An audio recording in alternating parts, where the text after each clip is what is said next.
I remember exactly where I was when I got the phone call.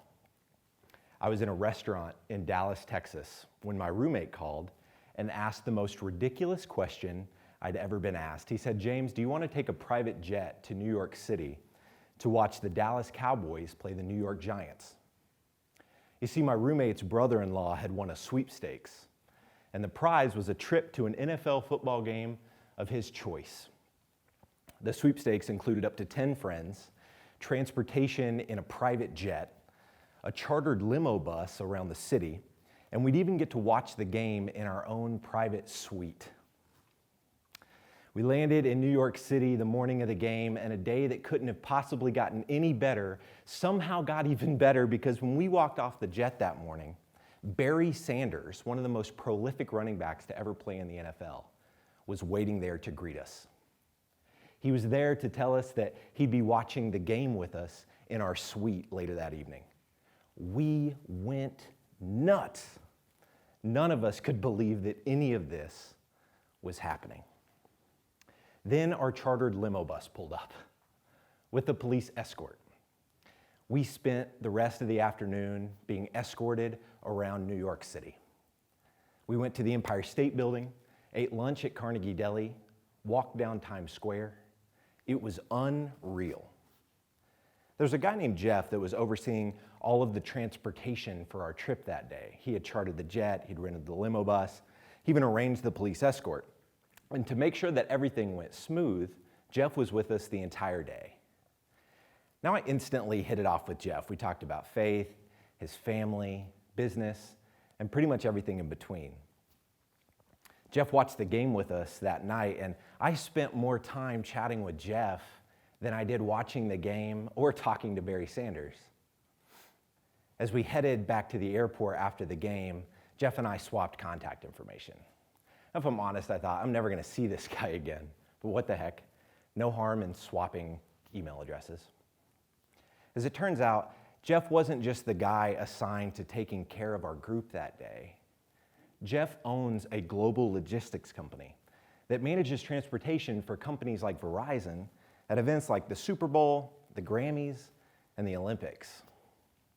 Jeff and I ended up staying in contact, and about a year later, something happened that would change the course of my entire life.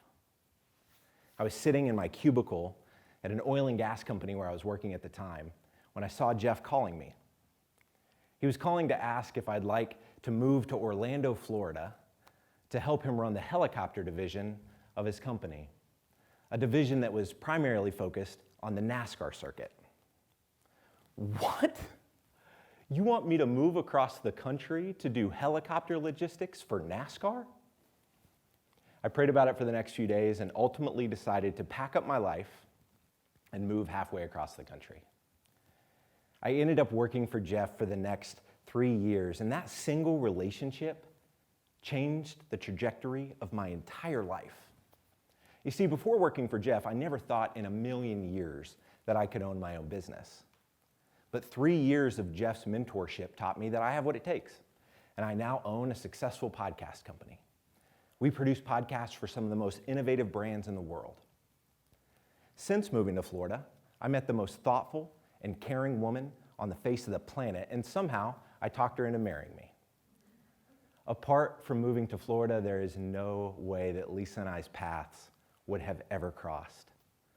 Thanks again, Jeff. My entire life has been transformed by this single relationship with Jeff. But here's the thing. As great as that story turned out for me, as life-altering as it was, there's something fundamentally wrong with it. It's not repeatable. It was serendipitous. It was a chance encounter. The likelihood of something like that happening again is slim to none. Most of us are sitting in the passenger seat of our own life, sitting back and hoping for a relationship that can impact our lives the way Jeff transformed mine. But what if we didn't have to sit back and hope for that life-altering relationship? What if we could proactively and intentionally create those types of relationships at a moment's notice? A couple years ago, our company developed a concept called content-based networking. And the beautiful thing about content-based networking is that it can work for anyone. It can work for the college student with their entire career ahead of them, and it can work for the 50-year-old business person that's been in the industry for 30 years. It can work for the aspiring actor as much as it can work for the stay-at-home mom. For this strategy to work, you only have to follow a simple 3-step process. Step 1, get clarity around your goal. What is it that you want? Step 2, you have to figure out the type of people that can help you achieve that goal. Step 3, create content with those people. So what's your goal? For me, I wanted customers. It was 2016, and we had just pivoted our business into becoming a podcast company. The people that bought our service were marketing executives at B2B technology companies. So we started a podcast and called it B2B Growth. We invited the exact people that could become our customers to be guests on our podcast. When we interviewed these people on our show, we were doing 2 things at the same time.